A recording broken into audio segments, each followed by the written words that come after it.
El día de hoy continuamos nuestra meditación en 2 de Samuel, capítulos 11 al 13. Hoy es 7 de abril del 2026. Iniciemos entonces con 2 de Samuel, capítulo 11. En cierta ocasión, durante la primavera, que es cuando los reyes acostumbraban salir a campaña, a la guerra, David envió a Joab y a sus oficiales con todo el ejército israelita y destruyeron a los amonitas. Sin embargo, David se quedó en Jerusalén. La primavera era la mejor época para la guerra, pues el clima era más cálido. Podían acampar sin dificultad. Los caminos no estaban pantanosos y habían cosechas de trigo y cebada, de lo cual podían comer los miembros del ejército. Pero en esta ocasión David no fue a campaña.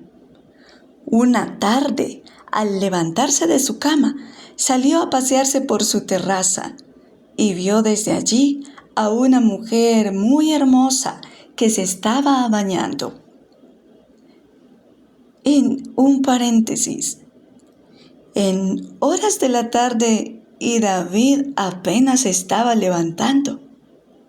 Se tomó ese día de descanso, de pereza.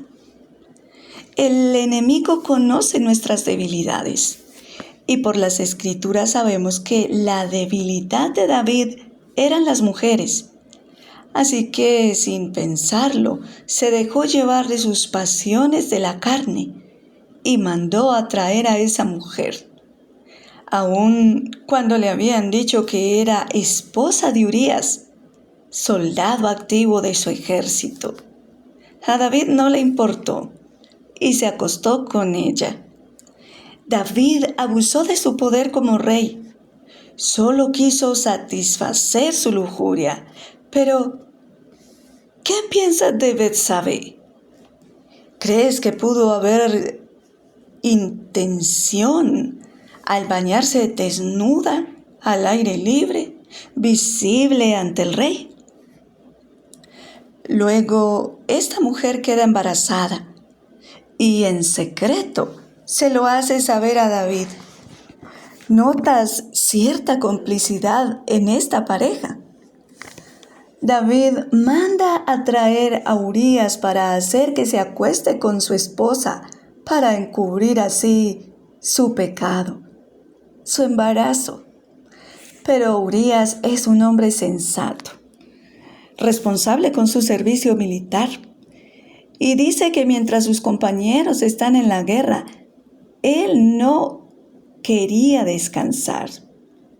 David lo embriagó, pero aún así, Urías no fue a su casa.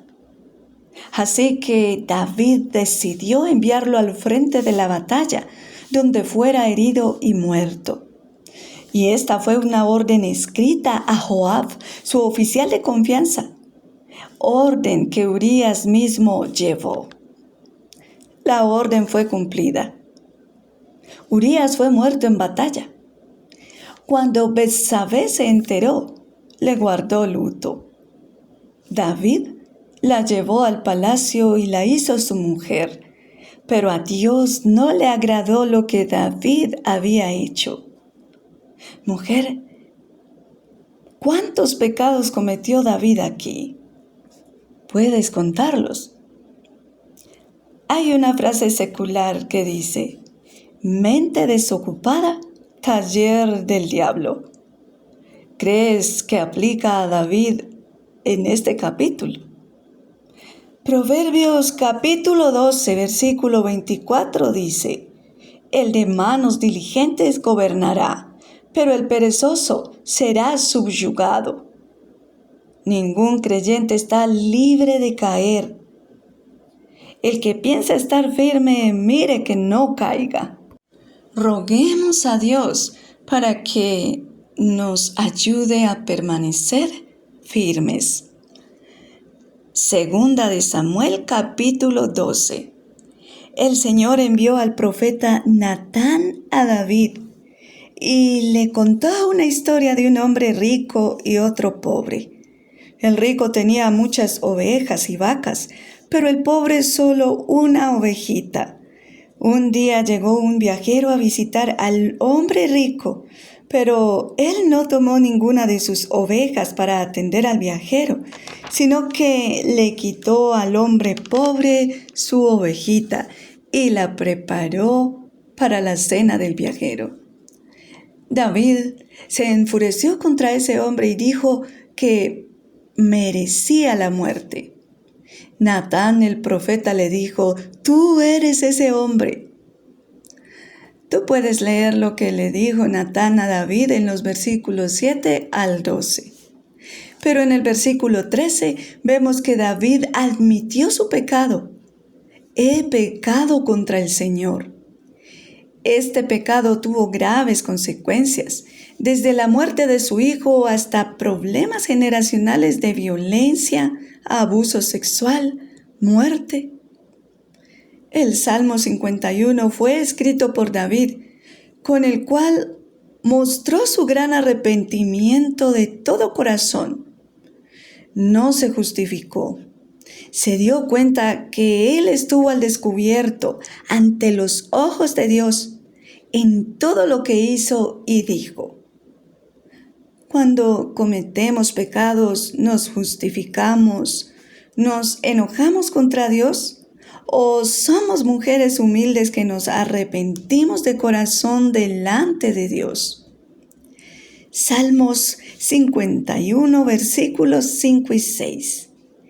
Reconozco que he sido rebelde. Mi pecado no se borra de mi mente. Contra ti he pecado, y solo contra ti, haciendo lo malo, lo que tú condenas. Por eso tu sentencia es justa, irreprochable es tu juicio. Segunda de Samuel, capítulo 13. Absalón, hijo del rey David, tenía una hermana muy hermosa llamada Tamar. Y sucedió que Amnón, hijo también de David, se enamoró de ella a tal grado que la engañó y abusó sexualmente de ella, pero luego la despreció. Aunque David se enojó mucho por la violación de su hija por parte de su primogénito, la propia inmoralidad sexual de David con Betsabé debilitó y socavó su capacidad para disciplinar a sus hijos y gobernar a su propia familia. David carecía de autoridad moral para reprender a su hijo, y este hecho provocó el homicidio de Amnón por parte de su hermano Absalón. Bajo el nuevo pacto, los creyentes y líderes de la iglesia deben ser ejemplos de santidad para que cuando deban censurar el pecado, no teman el reproche. Puedes leer como complemento Primera de Timoteo, capítulo 3, versículos 1 al 13. El Señor Jesucristo siempre nos llama a la santidad. Mateo 5, versículo 48 dice: «Sed pues vosotros perfectos, como vuestro Padre que está en los cielos es perfecto». Mujer, te invito para que continúes leyendo y meditando en Segunda de Samuel, capítulos 14 al 16. Que Dios te bendiga.